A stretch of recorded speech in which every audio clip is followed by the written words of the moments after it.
Good evening and welcome to the business meeting of August 22nd. We convened this meeting earlier and then went into executive session, so we are back now. And so I'm going to open it up for the public hearing on the district-wide safety plan. So is there anybody that has any comments on the district-wide safety plan?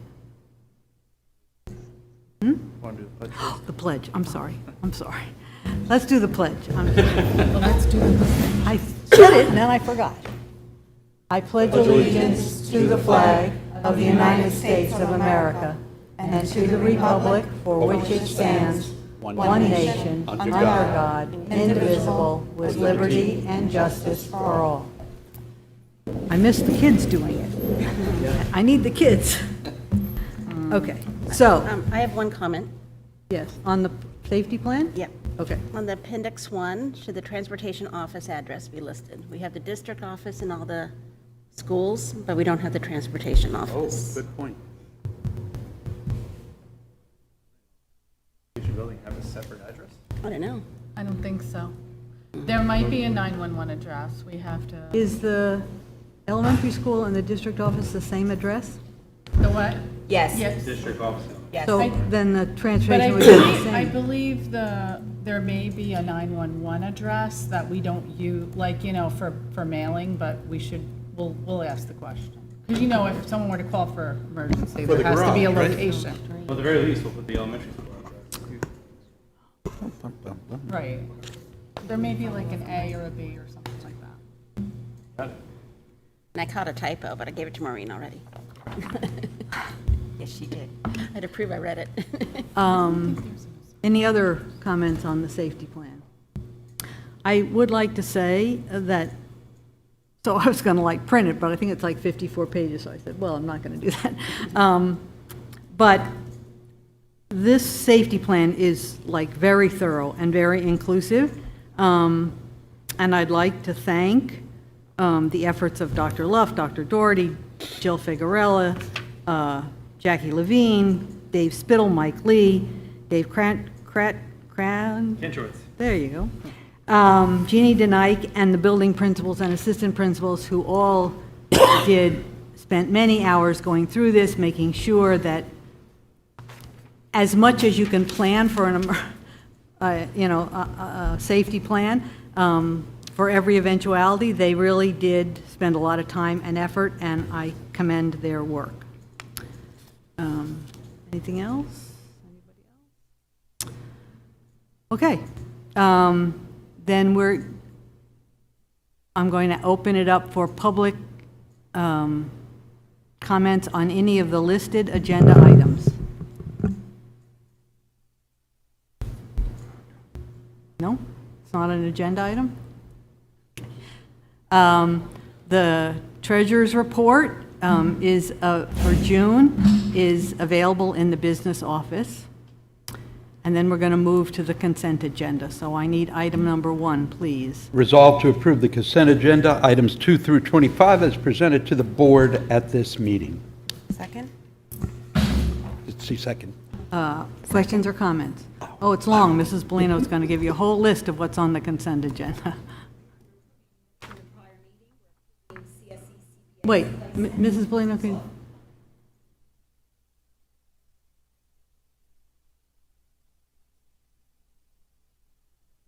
Approving the minutes of the previous meeting. We're making the CSE, CPSE placements. We're approving the 23-24 substitute listing.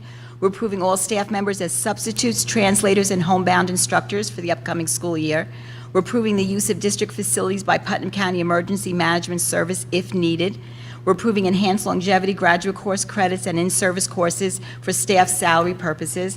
We're authorizing the superintendent of schools, the assistant superintendent, or director of business administration to enter into various contracts. We're approving the superintendent of schools to attend conferences in the upcoming school year.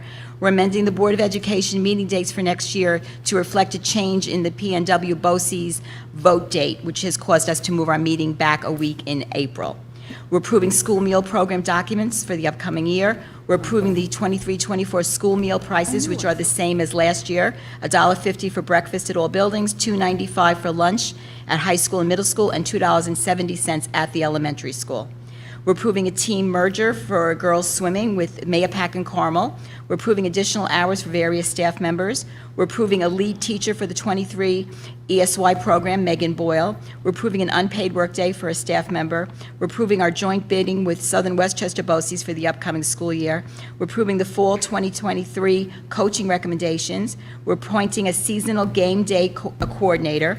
We're approving the 23-24 club and extracurricular activity listing, advisors and stipends, and we're amending one stipend for last year, with amending the advisor and the stipend for last year high school club.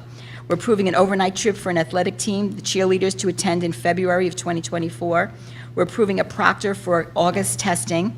We're authorizing a petty cash fund for food services. We're approving the auction, donation, recycling, or disposal of various books and equipment that have no value to the district. And we're ratifying the execution of the 22-23 APPR implementation certification form. Thank you. Summer's a busy time, so there's lots of things to approve. In general, with the consent agenda, we do not, it's really not things that we need to discuss, but because on this consent agenda, there were two items about the school lunch program.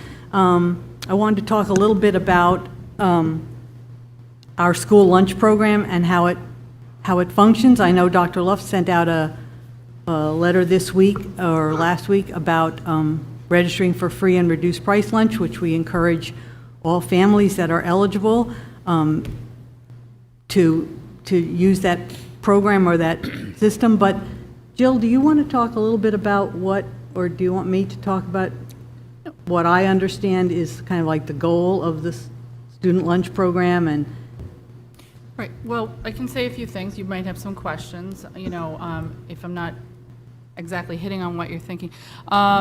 So as far as the lunch program goes, yes, the participation to the school district is very important. The higher the participation, we feel that the meals that are being offered are all, they're healthy, we're following state guidelines, we want every student to make sure that they're eating and they're having a productive day, and I think that part of the meal program is to make sure that they do.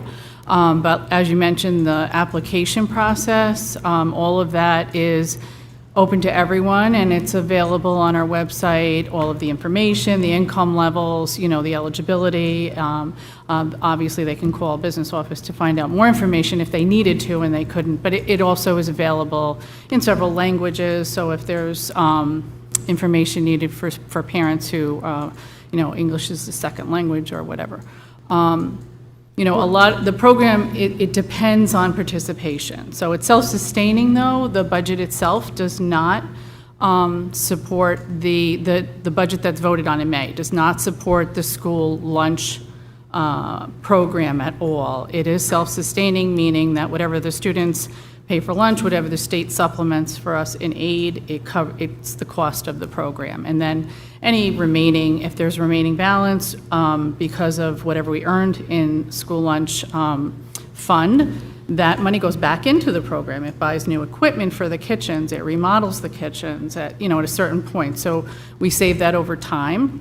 And the state also monitors that, so they don't allow you to go above a certain level before they say, like, hey, your fund balance is this in your school lunch fund. So we monitor that by keeping prices down if we feel our fund balance is sufficient. And then we can, obviously use that money to alter the kitchens and alter the program and maybe improve any part of the program. We have a health and wellness committee that, also helps us decide as a school district, like what things we want to offer, what are the healthiest choices, without going outside of the guidelines of the state. So that's basically what it's all about. There's a lot of things within the school lunch program, though, maybe you have questions about it. well, I spoke to Ms. Denike in the district office, and the first thing she said to me was every student that gets in line for lunch or for food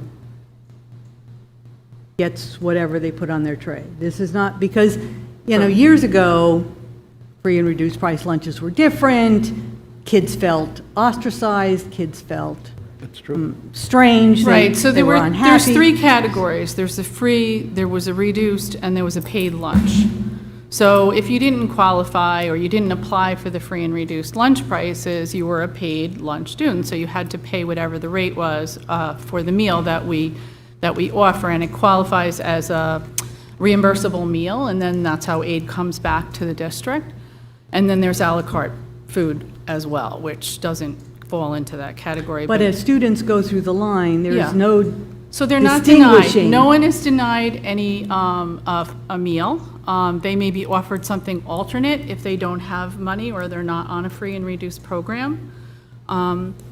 What happens is, it's very important that parents know this and taxpayers know this, that if your student is not signed up to belong to My NutriKids, which is a program that the school district uses to offer them a place to go and prepay for meals, so their parents can put money on account for them. Once that money runs out, they have to replenish it, and they get reminder notices if they've signed up for it. If they don't replenish it, students are not denied meals. They're not denied food at any time, and they're allowed to charge. They may, after a certain amount of charging, be told that they have to now accept what the alternate meal is, but they're never asked to pay. We're not allowed to ask them to pay if they're behind in their payment. It's what they call the no shaming Okay. rule. I've, We don't do that anymore. So we used to do that. I've been around a long time. right, We used to allow charging up to a certain amount, and then they were allowed to get an alternate meal. Now we just allow them to just take the meal. Okay. Right. And there's also no more reduced. They call it free and reduced, but everybody that qualifies for free or reduced is free. is free. So they're either free or they pay.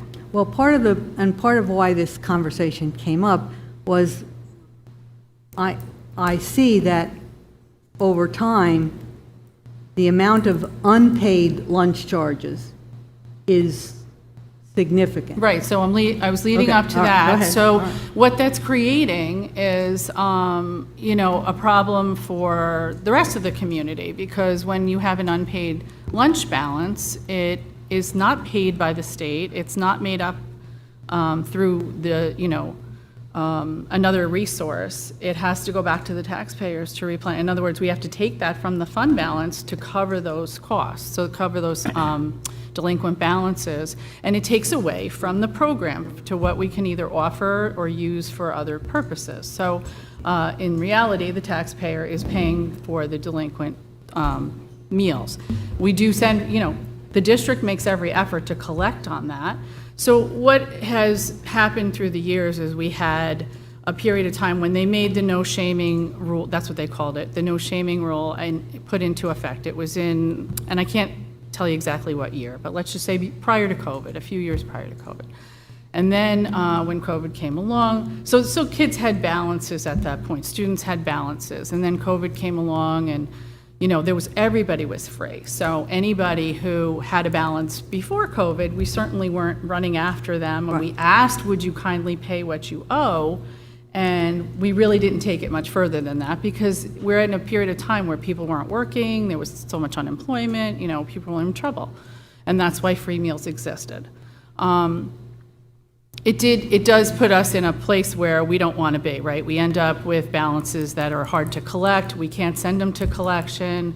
Attorney's fees would far outweigh what it costs to, what they owe us. And so I just encourage people to, or remind them that this expense is on the back of the taxpayer, whether or not they think, there's another resource making up the difference. There isn't. It's your community that's making up the difference, and everyone should be responsible and be willing to pay for their child's meal and breakfast or lunch. So the best system is to get on the school, Yep.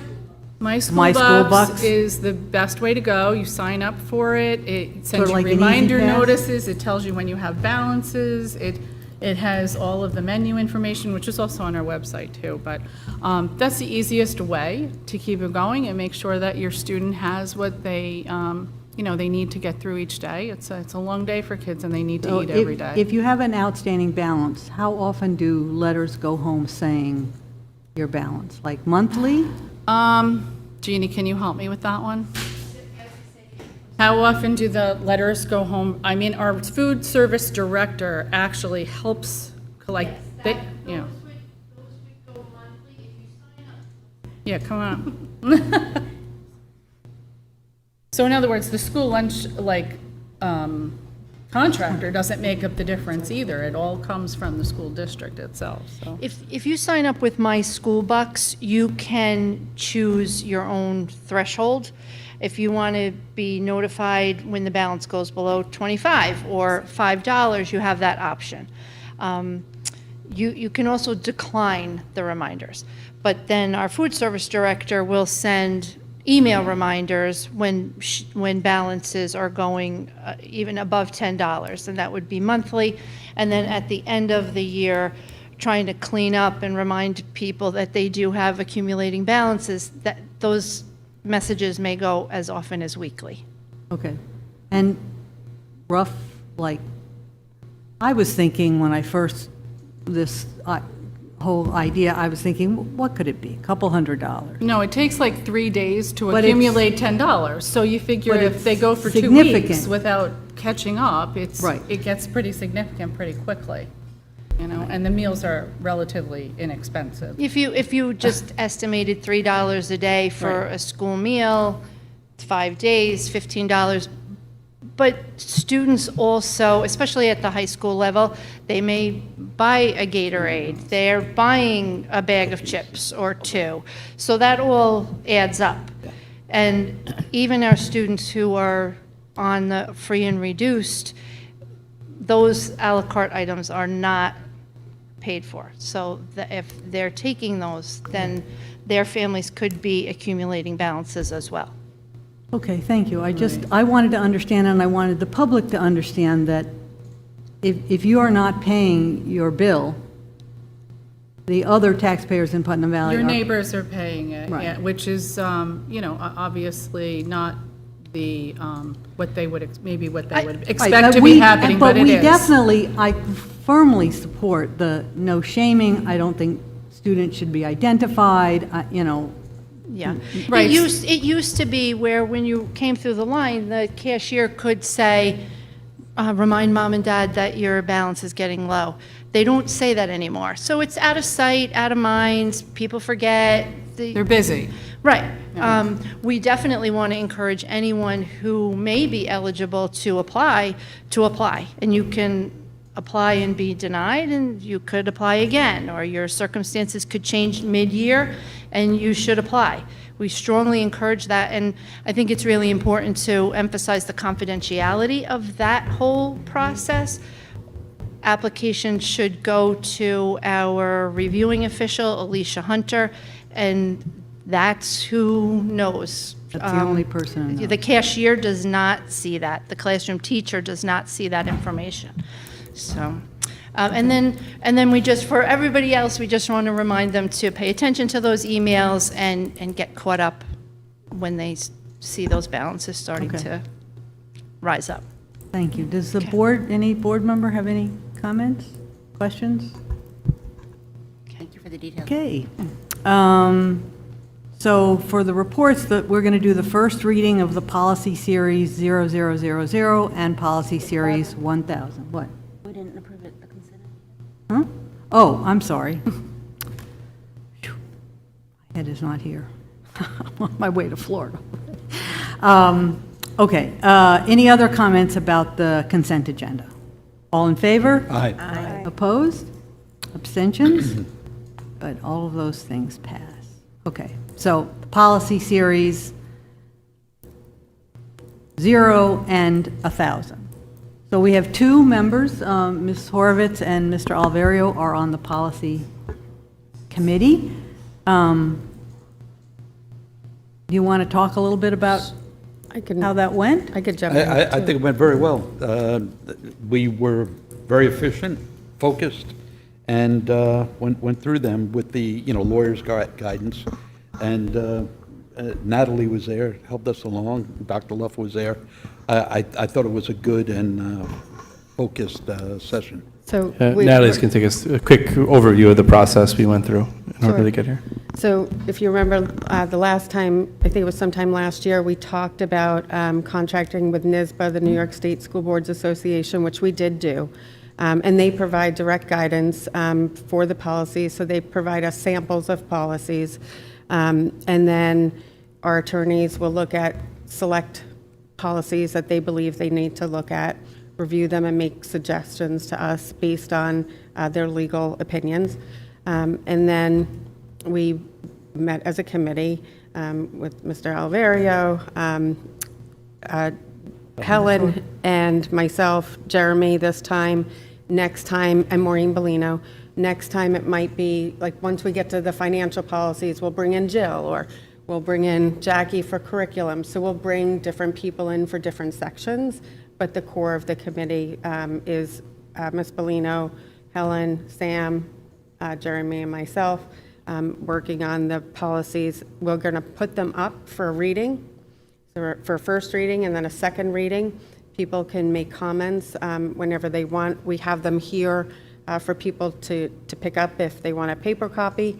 If not, they can certainly request it. So on the district website, they're under policies. So So- the new ones will be under 000 and The- 1,000? So just the zeros right now we're doing. Okay.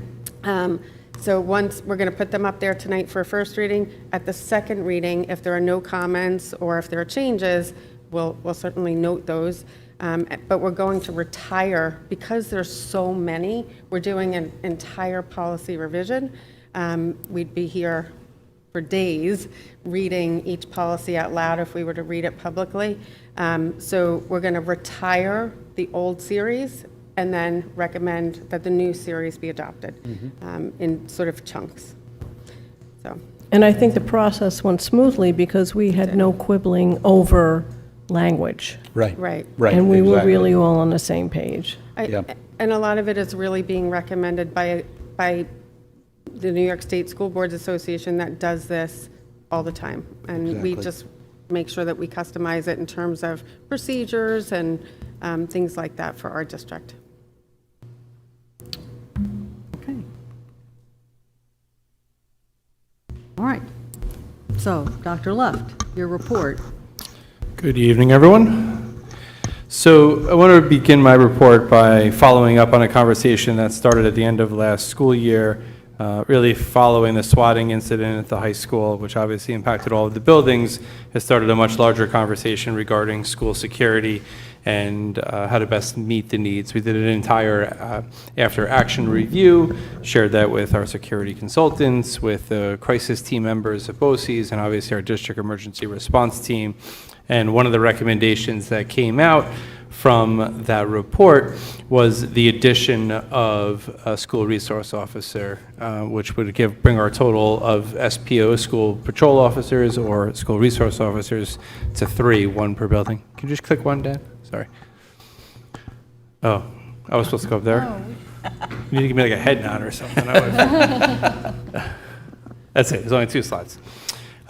So our original intention was, and I know this was shared with the community, was to bring in an additional school resource officer. What we did not know at the time was the current cost sharing that exists between the county and the school district for the current SRO here at the high school was no longer being offered to districts that were looking to add an additional SRO. So for us, and much to our surprise, that introduced a significant increase in terms of what it would cost the district to invest in a second SRO. And the quote on the bottom there is upwards of $180,000 a year is what our taxpayers would be paying to have a second school resource officer. So then we began exploring an additional school patrol officer. Now, the school patrol officer is Officer Greg at the elementary school. Many who have elementary school students know him. He's very visible. So we did a comparison of what, in fact, we were getting for a school resource officer versus a school patrol officer. And obviously, the last bullet being the most significant, an estimated cost of $40,000 to the taxpayers versus an estimated cost of $180,000 to the taxpayers. So school patrol officers are all retired police officers. They're actively employed by the Putnam County Sheriff's Office. They wear a sheriff's uniform and they carry a weapon. They're assigned to our school district for the entire school year. They're there for the entire day, every day. They complete school-specific training. They're part of our building emergency response teams. They work hand in hand with the sheriff's department for a variety of training. They have to get certified on their firearms. All of the same responsibilities that an active duty police officer carries. A school resource officer, the difference is they're an active duty deputy sheriff. They retain all of their law enforcement rights and responsibilities, and they travel to the building with a patrol car each day. After that, you'll notice everything else is the same. They still receive training, they're uniformed and armed, they're assigned to the school for the entire year. The difference is they obviously work on the streets and overtime, or they do different tasks over the summer. But there's very little difference between the two buildings, and we've had great success with the school patrol officer in the elementary school. So considering the cost sharing is no longer being offered to school districts, considering how equal in many ways the two positions are, and obviously considering the enormous financial difference between the two, the recommendation for at least this upcoming school year would be an additional school patrol officer here on the middle school, high school campus, which would ultimately give us one officer for each of our buildings and increase the security that's present for all of our staff and students. We continue to work with the county, encouraging them to reconsider some sense of cost sharing, so certainly other options are possible in the future. But for this school year, the intention is to move forward with an additional school patrol officer. Without naming names, the officer who we believe will be placed here is actually a Putnam Valley resident. He's a retired police officer, and he's actually been a school patrol officer for many years in a neighboring district, and is very eager to come back to Putnam Valley and serve the community where he attended school, where his children attend school, and obviously where he lives. So I'm happy to have this conversation again in September, but I did want to get this information out there because we did share our intention to hire a school resource officer, and that has shifted over the course of the summer due to the financial constraints that position introduces. Any questions from the board? So I'll go through the slide again in September. We might have more of a captive audience, but I did want to have multiple opportunities to share that information. All right, moving on to staffing. So as many are aware, we had many unanticipated vacancies this year. I'm sure that doesn't come as a surprise to anyone up here.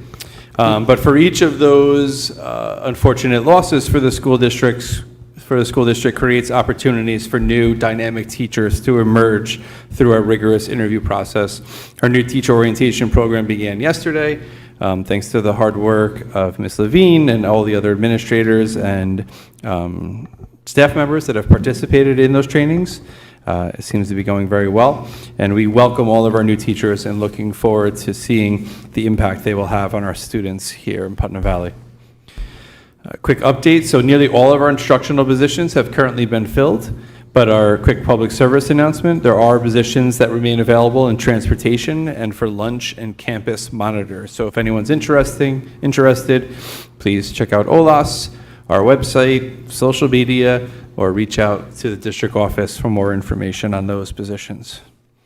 A quick capital project facilities update.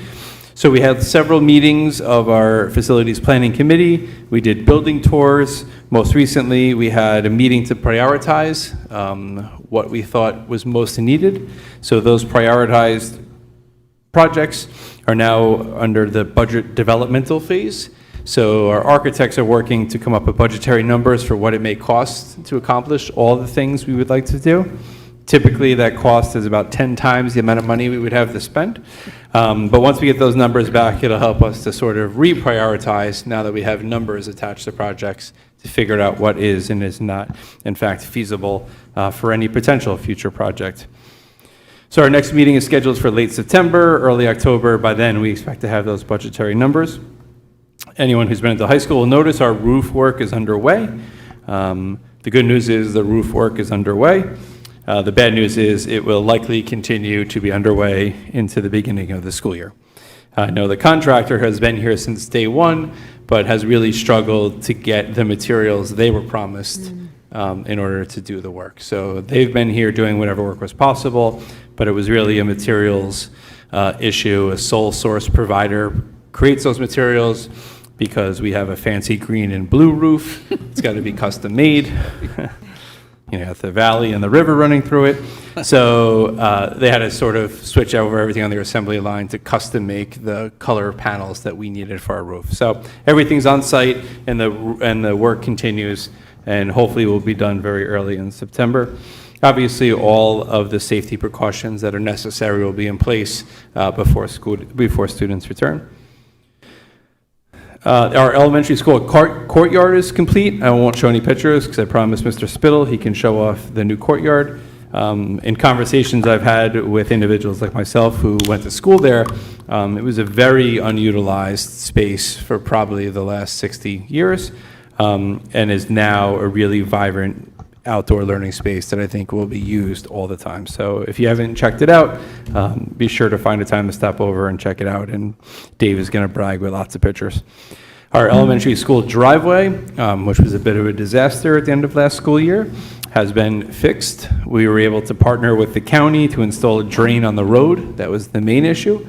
Once that work was complete, we were able to have a contractor come in, install 2 drains on our property, then repave the driveway over the damaged on the part on the bottom and seal and stripe the rest of it.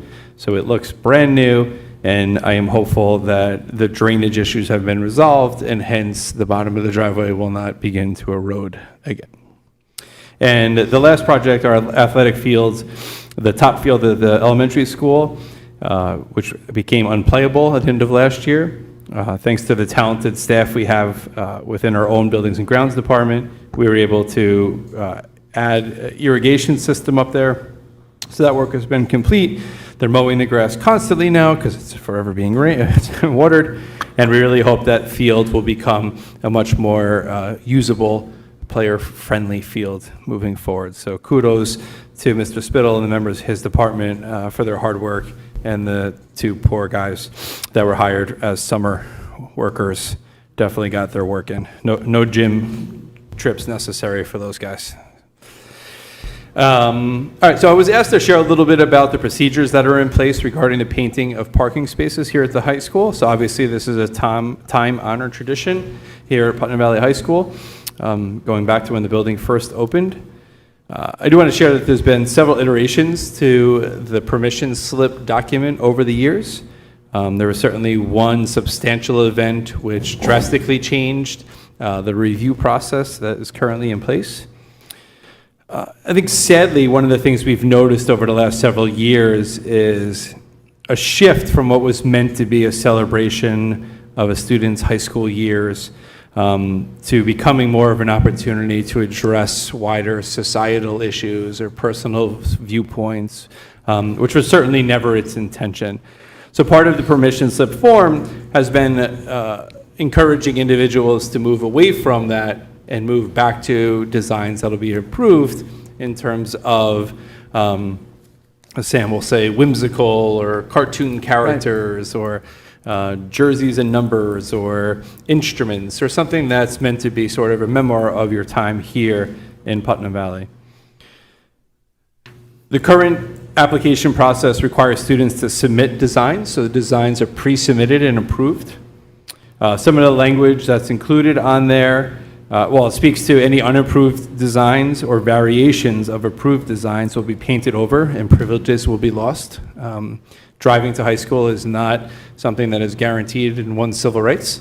So we have the ability to award students parking spaces and the ability to take them away. So if you can't play by the rules, you're at risk of losing your parking space.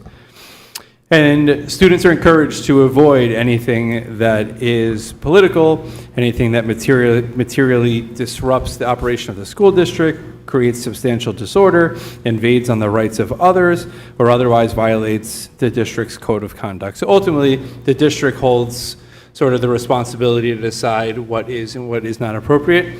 We obviously err on the side of as cautious as we can be.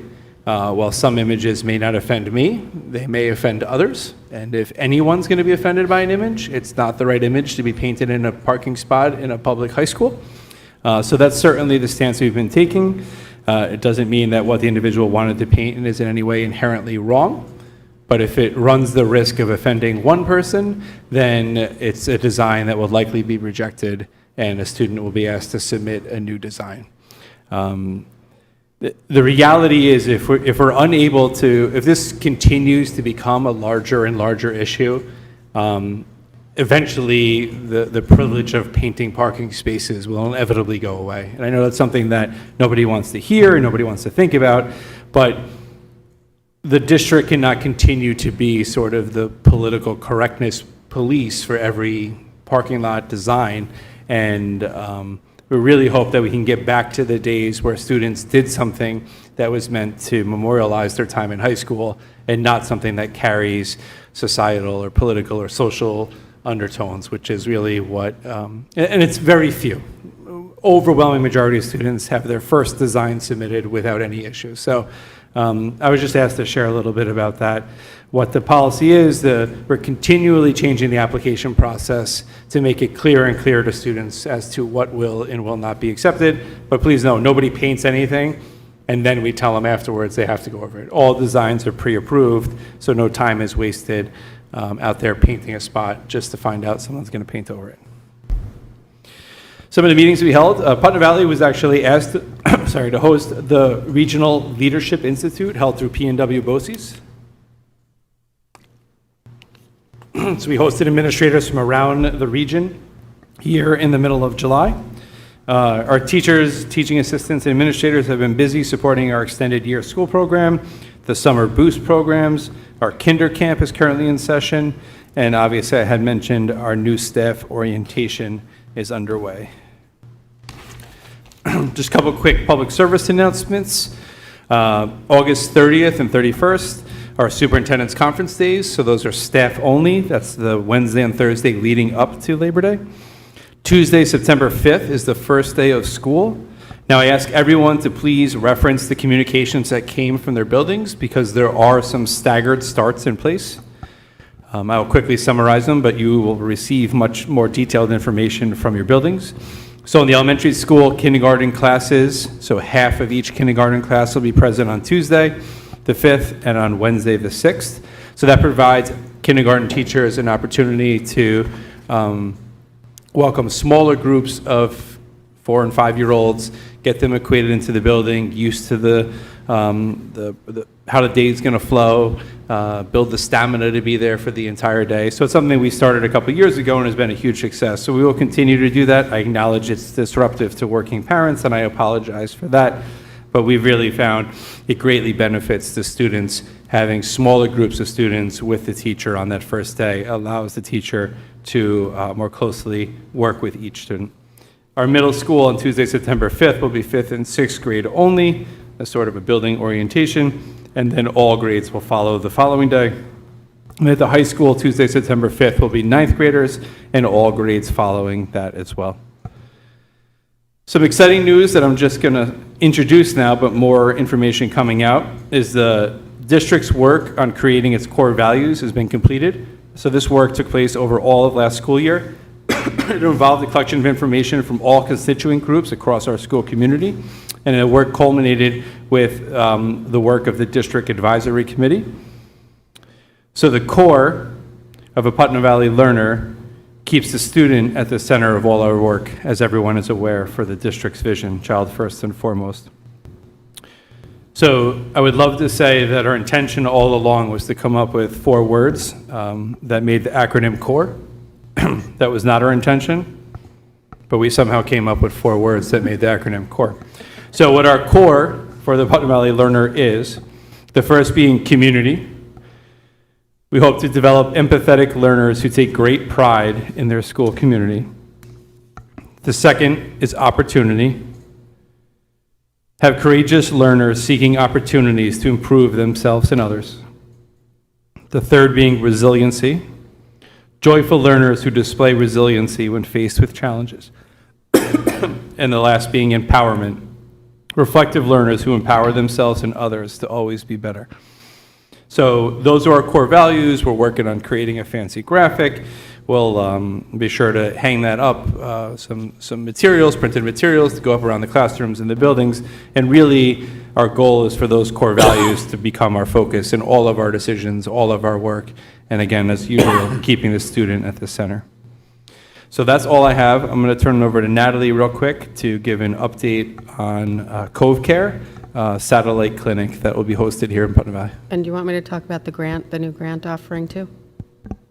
We can hold that one for now. Okay. So Cove Care, if you remember, it was a long process with the Office of Mental Health and an approval process.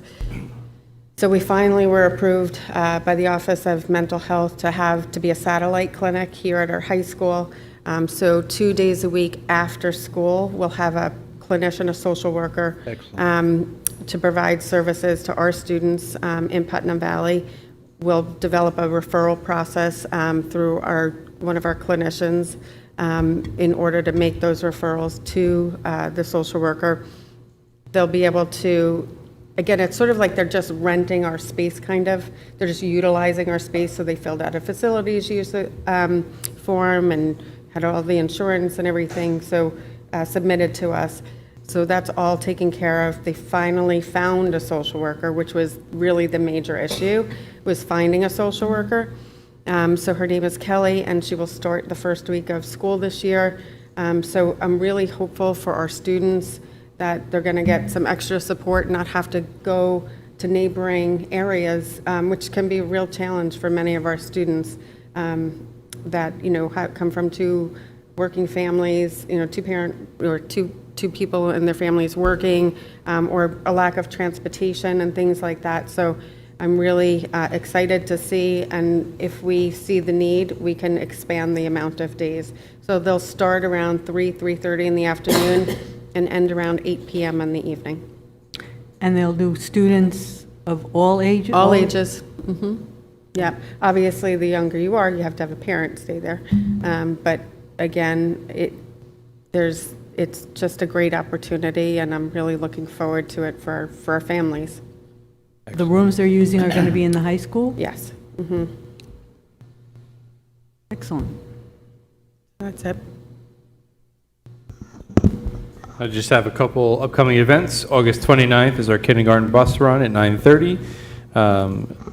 New elementary school students, grades 1 through 4, student orientation meeting at 1 p.m. on the same day. Kindergarten parent meeting the same night at 7 p.m. On September 5th, the PTA is hosting their kindergarten Kleenex and coffee get-together. And on the 7th is the PTA elementary school back-to-school picnic at 5 p.m. That's it. Thanks. Excellent. There's a lot happening. Okay, so we're going to move into new business. Resolution number 1, please. Resolved on the recommendation of the superintendent of schools to appoint Danielle Policio to a probationary appointment as an office assistant effective July 24th, 2023, with a probationary period of 52 weeks, July 23rd, 2024, at the Pupil Personnel Department on Step 3 of the CSEA salary schedule. Second. Questions or comments? All in favor? Aye. Aye. Opposed? Abstentions? The resolution passes. Number 2, please. Resolved on the recommendation of the superintendent of schools to appoint Barbara Rodriguez Ribeiro to a 4-year probationary term as an ENL teacher commencing on September 1st, 2023 and terminating on August 31st, 2027 in the tenure area of English to Speakers of Other Languages, or ESOL, at the elementary middle schools on Step 2 MA of the PVFT salary scale. Ms. Rodriguez Ribeiro holds English to Speakers of Other Languages initial certification. In order to be eligible for appointment to tenure, said employee must receive at least 3 APPR ratings of effective or highly effective during the 4-year probationary term and may not receive an ineffective rating in the final year of probation. Second. Questions or comments? She's going to be some half-time at the elementary and half-time at the middle? It's not an equal split. I think it's probably a 64. 0.4, 0.6. 0.4 middle school, 0.6 elementary. Okay. Any other questions or comments? All in favor? Aye. Opposed? Abstentions? The resolution passes. Number 3, please. Resolved on the recommendation of the superintendent of schools to appoint John Borman to a 4-year probationary appointment commencing September 1st of 2023 and terminating June 30th of 2027 as a math teacher at the middle school on Step 1, Bachelor's of the PVFT salary schedule in the tenure area of math. Mr. Borman holds math 7 to 12 initial certification. In order to be eligible for an appointment to tenure, said employee must receive at least 3 APPR ratings of effective or highly effective during the 4-year probationary term and may not receive a rating of ineffective in the final year of probation. Second. Questions or comments? All in favor? Aye. Opposed? Abstentions? The resolution passes. Number 4, please. Resolved on the recommendation of the superintendent of schools to appoint Molly St. Thomas to a 4-year probationary term as 5th grade ELA social studies teacher, commencing on September 1st, 2023, and terminating on August 31st, 2027, in the tenure area of elementary at the middle school on Step 1, BA of the PVFT salary schedule. Ms. St. Thomas holds childhood education grades 1 through 6 and special education grades 1 through 6 initial certifications. In order to be eligible for appointment to tenure, said employee must receive at least 3 APPR ratings of effective or highly effective during the 4-year probationary term and may not receive an ineffective rating in the final year of probation. Second. Questions or comments? All in favor? Aye. Opposed? Abstentions? The resolution passes. Number 5, please. Resolved on the recommendation of the superintendent of schools to appoint Gregory Jorvain to a probationary appointment of cleaner effective August 14th, 2023, with a probationary period of 52 weeks, August 13th, 2024, at the Operations Department on Step 1 of the CSEA salary schedule. Second. Questions or comments? All in favor? Aye. Opposed? Abstentions? The resolution passes. Number 6, please. Resolved upon the recommendation of the superintendent of schools to create the position of library aide at the elementary school and appoint Jacqueline Medina to the position as a probationary appointment on Step 1 of the CSEA salary schedule, effective August 20th, 2023. The board also approves an unpaid leave of absence for Ms. Medina from this position from August 20th through August 31st, 2023. Ms. Medina will serve a probationary period of 52 weeks, beginning September 1st, 2023, through August 31st, 2024. The board also accepts the resignation of Ms. Medina from her position of lunch monitor at the elementary school, effective the close of business on June 30th, 2023, to accept this position as per document number 3924, attached to the agenda and official minutes of this meeting. Second. Questions or comments? I think it's outstanding that we have a library aide there. I I would love to see a fine. full-time librarian, but this is a great start, and I'm very pleased. I have a question. She attended yesterday's orientation, Yes, she did. so, but her leave of absence starts on the 20th?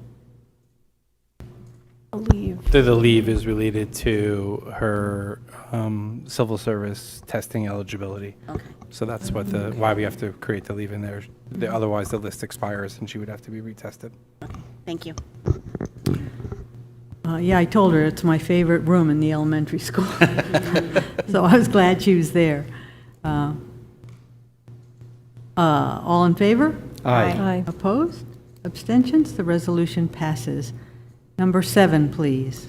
Resolved on the recommendation of the superintendent of schools to appoint Jake Graham to a 6-month leave replacement position as a grade 6 teacher at the middle school, effective September 1st, 2023 through February 9th of 2024, or sooner at the discretion of the Board of Ed, on Step 1, Masters of the PVFT salary schedule. Mr. Graham holds childhood education 1 through 6 and students with disabilities 1 through 6, initial certifications. Second. Questions or comments? All in favor? Aye. Opposed? Abstentions? The resolution passes. Number 8, please. Resolved on the recommendation of the superintendent of schools to appoint Shannon Ginley as a one-year leave replacement teacher at the middle school effective September 1st, 2023 through June 30th, 2024 on Step 1 Masters of the PVFT salary schedule. Ms. Ginley holds students with disabilities 1 through 6, childhood education 1 through 6, literacy B through 6, and B through 2, initial certifications. Second. Questions or comments? All in favor? Aye. Opposed? Abstentions? The resolution passes. Number 9, please. Resolved on the recommendation of the superintendent of schools to appoint Karen Cruzy to a 9-week long-term substitute position as an ENL teacher at the high school effective August 30th, 2023 through October 31st, 2023, or sooner at the discretion of the Board of Education at the substitute salary rate of $200 per day. Ms. Cruzy holds Social Studies 712 permanent certification, Special Education permanent certification, and English Language Arts special class SOCE certification. Second. Questions or comments? She didn't get far, Karen. I was going to say. She's back. You're That's right. great. All in favor? Aye. Opposed? Abstentions? The resolution passes. Number 10, please. Resolved on the recommendation of the superintendent of schools to appoint Sierra Espinera to a 2-month long-term substitute position as a grade 3 general education teacher at the elementary school, effective August 30th, 2023 through October 31st, 2023, or sooner at the discretion of the Board of Education, at the substitute salary rate of $150 per day. Ms. Espinera holds childhood ed 1 through 6 and early childhood B2 initial certifications. Second. Questions or comments? I had Sierra in class. It's just scary how quickly these people grow up into young men and women. All in favor? Aye. Aye. Opposed? Abstentions? The resolution passes. Number 11, please. Resolved on the recommendation of the superintendent of schools to accept the resignation of middle school teacher Lauren Soprano from the district effective the close of business on August 21st, 2023, as per document 37/24, attached to the agenda and official minutes of this meeting. Second. Questions or comments? All in favor? Aye. Opposed? Abstentions? The resolution passes. Number 12, please. Resolved on the recommendation of the superintendent of schools to accept the resignation of middle school teacher Cyan Scarstuzio from the district effective the close of business on August 19th, 2023, as per document number 38-24, attached to the agenda and official minutes of this meeting. Second. Questions or comments? All in favor? Aye. Opposed? Abstentions? The resolution passes. Number 13, please. Resolved on the recommendation of the superintendent of schools to accept the resignation of school monitor Jessica Kearns from the district effective June 30th, 2023, as per document 50/24. Second. Questions or comments? All in favor? Aye. Opposed? Abstentions? The resolution passes. Number 14, please. Resolved to enter into a successor contract agreement with Dr. Jeremy Luff, Superintendent of Schools, effective July 1st, 2023 through June 30th, 2028. Agreement to be referenced in the official meeting minutes of this meeting as Doc 4224. Second. Questions or comments? Just because this is not, I just don't want to let this pass without a comment. Dr. Luff volunteered to open his contract last year in order to allow us to add language that would change his terms of employment to reflect his goals of addressing employee contributions in retirement. Nothing else changed in his contract. But the new contract was from April to April. The board understood that we would need to address the contract dates and change them to July, and the compensation at a later date. So we worked on that this summer. The board discussed that. We had a process, and we are pleased that the new contract reflects our respect for Dr. Luft and his willingness to work with us and to work on behalf of all students and staff. Any other comments? No? Excellent. All in favor? Aye. Opposed? Abstentions? The resolution passes. Number 15, please. Resolved on the recommendation of the superintendent of schools to appoint Karen McCarney to a probationary promotional appointment of senior clerk effective July 1st of 2023 with a probationary period of 26 weeks at the middle school on step 6 of the CSEA schedule. Second? Questions or comments? All in favor? Aye. Aye. Opposed?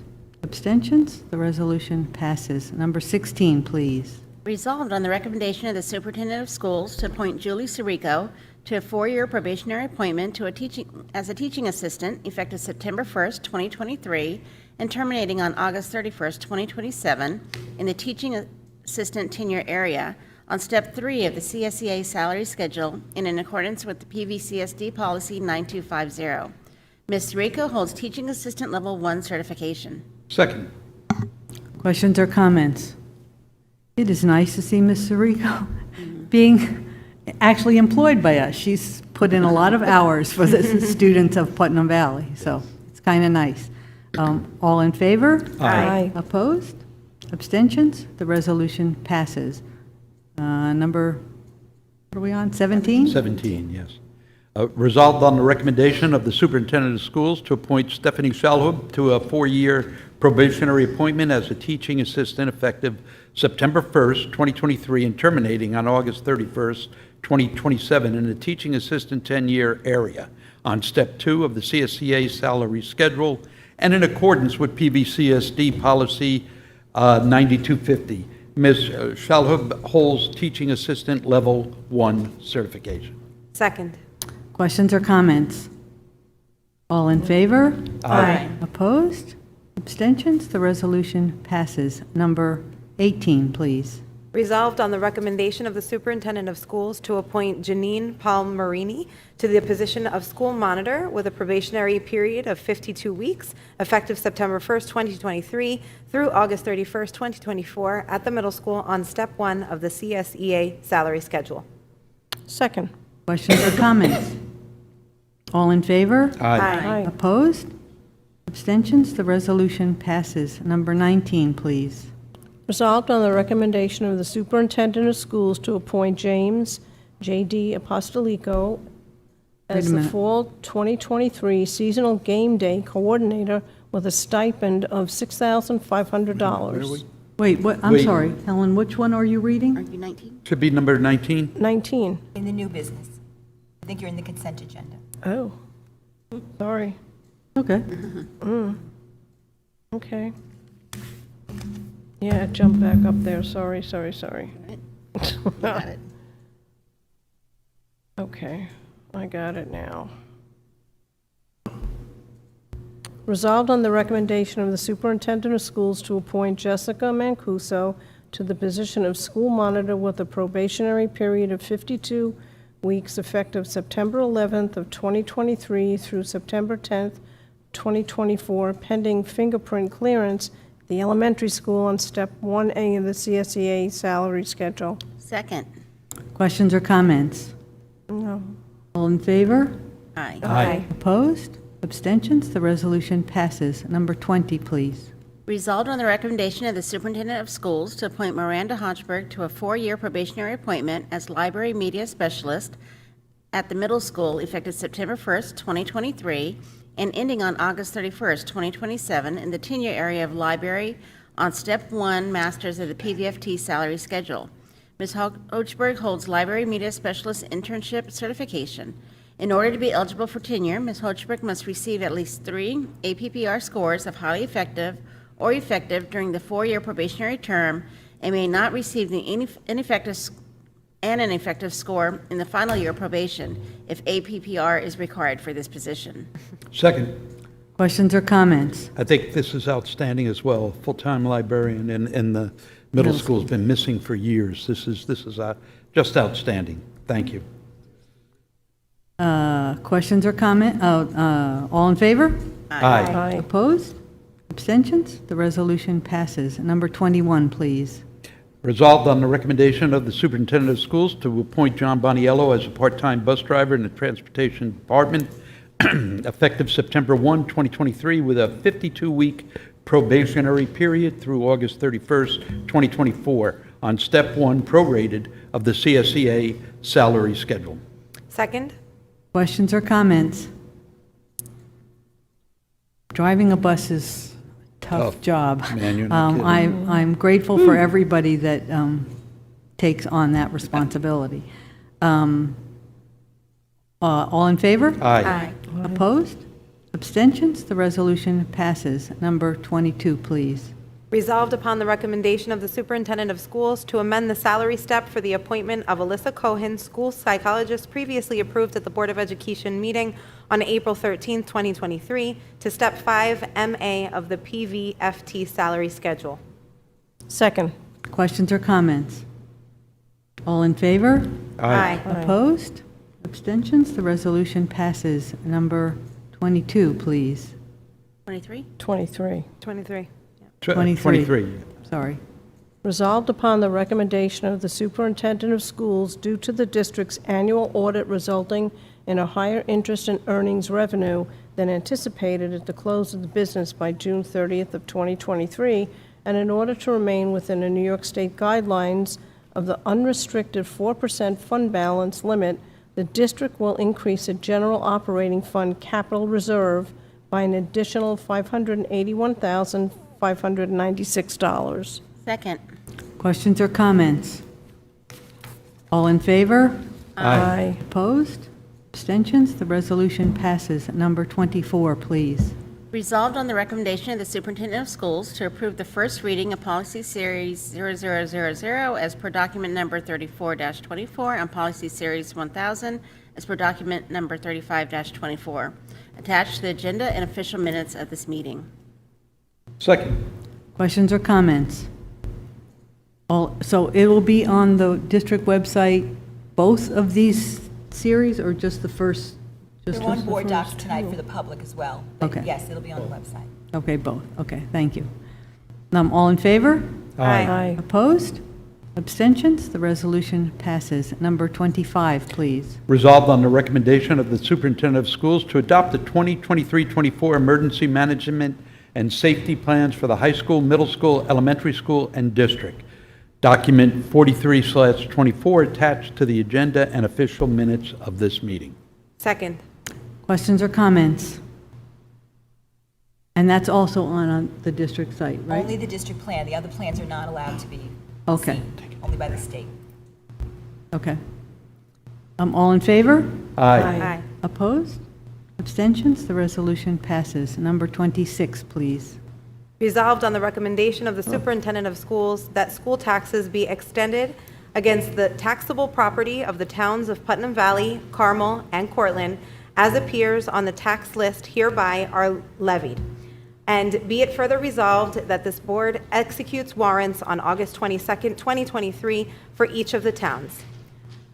For the town of Putnam Valley to be effective September 1st, 2023, school taxes in the amount of $35,833,828.91 less star, and for the Putnam Valley Public Library, taxes in the amount of $409,021.37, as per the document 44-24, attached to the official minutes of this meeting on file in the district office. The town of Carmel, to be effective September 1st, 2023, official minutes of this meeting on file, sorry, I messed that up. September 1st, 2023, school taxes in the amount of $111,631.57 less star, and for the Putnam Valley Putnam Library taxes in the amount of $1,274.21, as per document 45-24, attached to the official minutes of this meeting on file in the district office and the town of Cortland, to be effective September 1st, 2023, school taxes in the amount of $4,354,539.52 less star, and for the town of Putnam Valley Public Library, taxes in the amount of $49,704.42, as per document 46-24 attached to the official minutes of this meeting on file in the district office. That these warrants be for that portion of the district lying in the towns of Putnam Valley, Carmel, and Cortland, and the collection period ends October 31st, 2023, that said warrants be delivered to the tax collector of Cortland and Putnam Valley. And be it further resolved that the collector make no changes or altercations in the warrant or rolls except as provided in sections 551 through 558 of the real property tax law, and shall issue tax statements and make collections pursuant to the applicable provisions of the real property tax law. Second, could you read that again? Sure. I'll do it in Spanish this time. Questions or comments? All in favor? Aye. Opposed? Abstentions? The resolution passes. I want to note that I've made a lot of recommendations this evening, but Crystal's actually had to speak more than I have, the length of some of these resolutions. I don't know if she counted ahead, but that was often the thing. It's like, oh, no, I got the long one. I thought you all were baptizing me by fire. That's it. It was just luck. Okay, upcoming meetings, topics, and presentations. So our second half of our board retreat is scheduled for September 7th, and that is not open to the public. Our first meeting of the school year will be September 14th, and that's a work session business meeting. And then September 28th will be our second business meeting of September. Okay, we're going to do opening school stuff. Opening of school stuff, we're going to start to schedule our building opening of school presentations, and as well as our departments. Sounds good. Anybody questions or anything? Yeah, if there's any other topics that the board would like to have presented, Maureen and I will start our list now and start to schedule individuals. But typically in the beginning of the school year, we'll do 2 presentations a meeting and have everyone an opportunity to share sort of their goals for the year, the work that have been done over the summer, and what their work for what the planned work for the upcoming school year is. So each building and department will have that opportunity, starting probably in the second meeting in September. When, Dr. Luff, will we be able to get the enrollments for the high school courses? We always get that every year. Yeah, I mean, that'll be shared with the board as soon as it's available. I'm sure they're pretty close to having it. The reality is that document, as you know, is constantly changing. Yeah, So it's just, we take believe a me, I know snapshot that. of a point in time. This was the enrollment at the second someone hit print. Yeah, it's not solid to the end of October Yeah, usually. and it'll continue to change. But I'll follow up with the high school about getting a copy of the master schedule and the roster sizes to the Great. board. Thank you. Okay, I'd like to open it up for public comments on any topic. Please come to the microphone. Thank you for waiting patiently through all of our business work. Yeah, you didn't pick the shortest Especially meeting mine. to attend. Okay, I'm going to make this pretty quick. Excuse me. Wendy, you just have to introduce yourself, Yeah, even though we Yes, all I know am. you. I'm Wendy Wetzel, and I'm chairman of the Putnam Valley Commission for the Conservation of the Environment. Moving forward, given the environmental challenges we now face, we wish to create a new normal. This can happen by learning from and partnering with the up-and-coming new generation.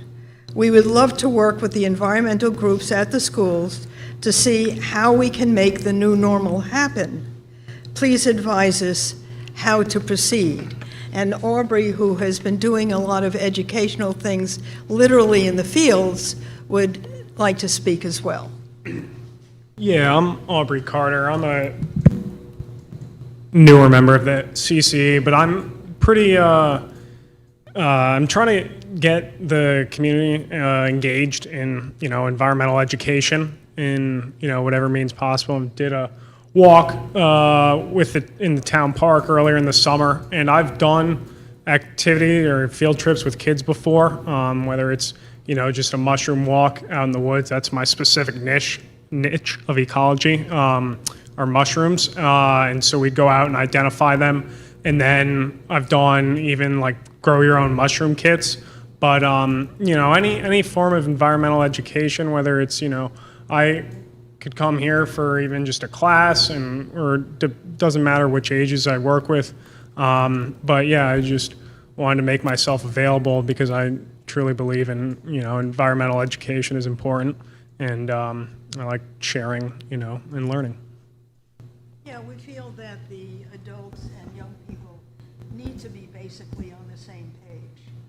And we know what the challenges are moving forward, and it's just a matter of, as I said, creating a new normal. Could you use the microphone, Wendy, please? Yeah, I'm sorry.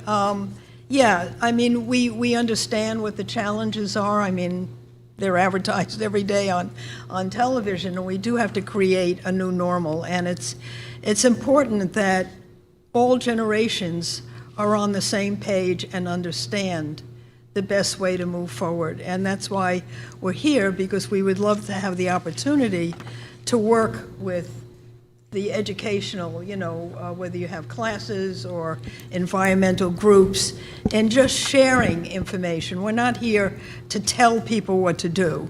We're here to figure out, understanding what's resonating, what's working, what are people paying attention to, what is viable, moving forward. It's all very, very challenging, but definitely, I think, well worth the energy.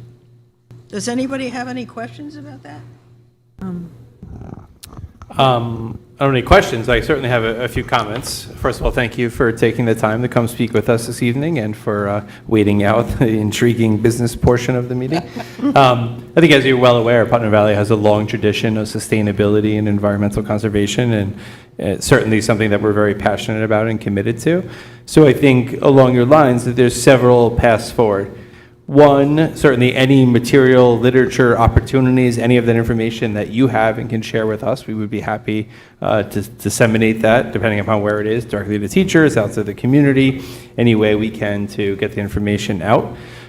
We certainly can also speak with, we have several environmentally themed clubs, and we can certainly speak with the leaders of those clubs and get them in contact with you. I think they're probably always looking for experts to come in, whether just to be to facilitate a discussion or to take them for on a nature walk or whatever they see as most beneficial. That's certainly in that connection as well. Looking at a more global scale, our local BOCES actually has a Center for Environmental Education, and they offer programs and services across the region. So that's certainly someone that we can get you in contact with, or at least exchange your contact information. That would be great. They have a reach into at least 18 component districts, and certainly well beyond that, and offer some of the same type of services that you guys are speaking about. So that would be a much wider reach for Okay. you in terms of being able to make contacts that could get into other school districts as well. So I know you have my contact information, so anything you could send me, or if you want to just send me contact information, I could certainly help make those connections and look for opportunities. And we capable of having one-on-one conversations with people? Say it again? In other words, being able to speak to people who do the environmental education, to sit down and literally have a conversation with them, so we can kind of back I mean, and as long as they're willing, I would certainly be willing to facilitate making the connection, and then I would just leave it up to, I mean, I don't want to use up extra of their time. I would work it into, their schedule, so Sure. they're not putting in a lot of, extra time. But it's, reaching the public today is very, very challenging, because, I mean, just have to make I a must get TikTok about 1,000 it. emails a day, so I don't need any more emails. And there are so many ways that people are communicating that it's like overload. So how do you, what's working? What's really, really working? And how do we use the things that are really working? That seems to be, one of our challenges. Unless you guys have the I was answers. going to say, ours as well. Ours too. Yeah. We live in a world of information overload, and it's very difficult to find the right medium to get to the right audience to get their attention, for Yeah, sure. I'm a boots on the ground guy. I like going out in the field and telling people, it's an oak tree, it's a maple tree, it's some tangible stuff they can take home. So. Sounds good. And there's one thing I truly believe when we reach out to the public, is something I learned very much from my husband, was sell the benefit. Sell the benefit. Because if people understand, you know, not just do this, do that, sell the benefit, that will get more information out there. So I think that makes a lot of sense. Okay? Thank you.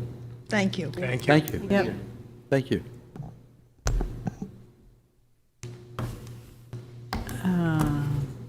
Okay, board member comments. Anything? I'd like to just say that the summer boost was absolutely fabulous at the elementary school.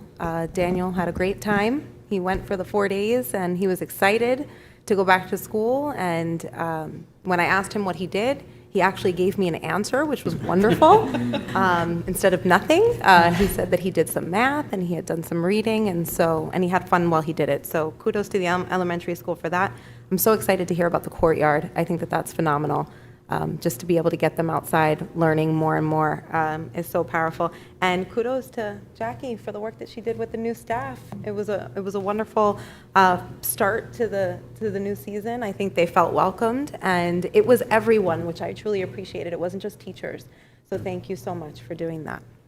Yeah. And I can't thank the district enough. I know that includes all of us and the community in that library aide and the librarian for both the elementary and the middle school. For too long, those absences have been detrimental, I think, to the direction the district wishes to go, and that is reading as a huge component of a student's existence. Without librarians, you have a desert of books, and nobody knows how to navigate those. So I'm very pleased, and that is such great news. Thank you. I just want to say thank you to everyone that worked on the policy committee or is working on the policy committee, because I know that's been hanging over our heads for many years. So, and then it's arduous task, so thank you very much. Going to be done by next week. Right, Dr. Love? In your dreams. He's been dreaming again. We still got the policies back from NISBA. Yeah. I do appreciate that both Sam and Helen have taken this on with Natalie. Natalie and I have been talking about it for 5 years, and we couldn't get it together, so I'm glad somebody else is in charge. Anything else? Okay, so I have a couple things. One, I'm attending the West Putt Board Officers Orientation on September 16th, 18th, and I'll report back. The annual New York State School Boards Association meeting is October 16th, the business portion of the meeting. It's virtual, it starts at 4 o'clock and goes until all of the resolutions have been discussed, which sometimes is 4 or 5 hours. Yeah. I'm happy to be the delegate, the voting delegate, but I do not have to be. If somebody else would like to try to be voting delegate, I just would insist that you can attend from 4 till whenever it's over, because what happens is Jay Rowona, who's the leader of the discussion, keeps track of how many school board members are on it, and once you drop below the quorum number, because people drop off, they go out to dinner, whatever, they have to stop talking about the resolutions. They can't continue. So there is a training on October 5th and October 11th, which you have to attend, one of those two, and then make a commitment to October 16th. So if anybody would like to do it, if you'd let Maureen Well, know. you've done a great job, Barbara. I think you should continue. Really. You're excellent with that, so. Well, we will, at one of our September, either at the last meeting in September or the first one in October, we will go through the resolutions, and you will tell me how Putnam Valley Right. wants to vote, barring any news or discussion, you I know. remember that last year, yeah. It So was we a will little go, controversial. we will go through them, and I'll get them to you beforehand. But seriously, it isn't necessarily, I'm happy to do it, but I'm also happy to turn it over to somebody else if somebody would like to try it. So What's the date again? it's October 16th. It starts at 4 o'clock in the afternoon. We can view it. You can also. view it, but you Right, but we can't- can't vote or you anything can't like that, vote or anything, participate. right. Yeah. No, I think you're good at that. You know it very well. It's nicer than having to be there in person. I mean, it's nicer that we've started doing it online. And it is the week before NISBA's convention, which I cannot attend. I thought Dr. Luft was going to attend, but he's not. So if anybody else wants to attend in Buffalo, the convention, it's really worth going, Buffalo. but you have to register through Maureen. 2 days traffic. Sounds to me like Sam's a maybe. You should put Sam down as a maybe as being voted delegate. I have not been to Buffalo in about 20 years. I'm attending the are? law conference, yes. Are you? Congratulations. I have put in for it. I haven't been approved for it yet. Congratulations. Oh, Consider yourself approved. wink. You can go in my place. Okay. Jackie Always sunny presented last Buffalo. year. You're not going to present this year again, huh? I did not put in a proposal, so no, I will not be presenting this year. But if the board would like me to go, I will go. I'm a maybe right now. Okay, well, look at, when it comes out, look at the course offerings, look at, I took the train, well, only to, I think, what, Rochester was the year I went. But I want to go to this. And it was a beautiful ride on the Oh, train. I thought, you know? I thought you were speaking about the law conference, because that's at the end of the month also. She's not going to the convention. I'm not going. Oh, you're not going to that one? Too late. We had you Maureen's all got it in the set. minutes. You're going to be my train You're partner. in the minutes, sorry. I would love to go, but I just can't due to family. Buffalo, you have to go through Utica Because that's and in over. Buffalo, too. Let me think. So the board retreat, Jeremy mentioned, September 7th at 4, but because of the PTA picnic and the parking, when all of the parents come there with, and the children and whatever in the parking lot, we're going to move it to the high school library, correct? Correct. Right. So we'll be here. We Okay. have to remember to remind Lisa Davis that it's, We already sent the invite. Maureen spoke with her. oh, Of course, sent the okay, invite. perfect, okay. And that starts So- at 4, correct? Yes. Yeah. And Good. now you know where we are, Sam. Library, yes. Okay. I I will don't not want be to say I'm at- going to the wrong place. Okay.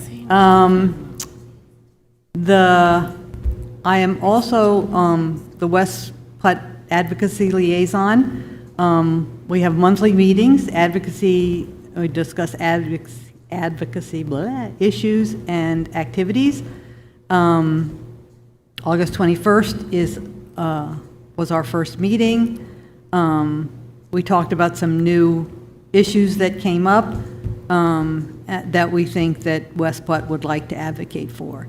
In addition, I'm the West Putt representative on the LHEC, Lower Hudson Education Council, which is also advocacy, but they are, I never can remember, 503B, like I can never remember the numbers, but they actually have people in Albany who are doing our advocacy work.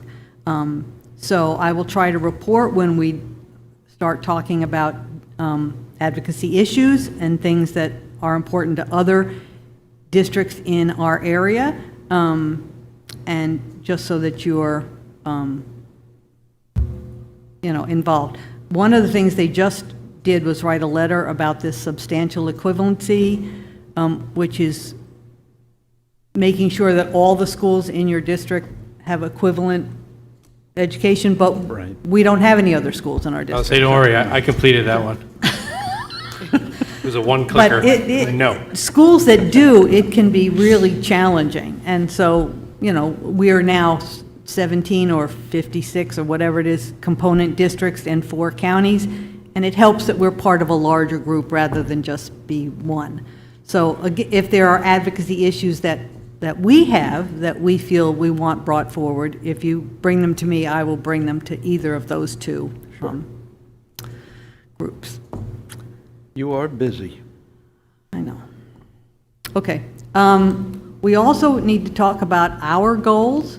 So maybe after our next retreat, we'll start those discussions because we want to do those discussions in public. We can discuss kind of like general areas that we can talk about, but when actually setting goals, we're going to do in public. So we'll do that after the retreat. Okay, anything else? Okay, motion to adjourn? So moved? Second? Second. All in favor? Aye. Aye. Happy beginning of school. Yeah.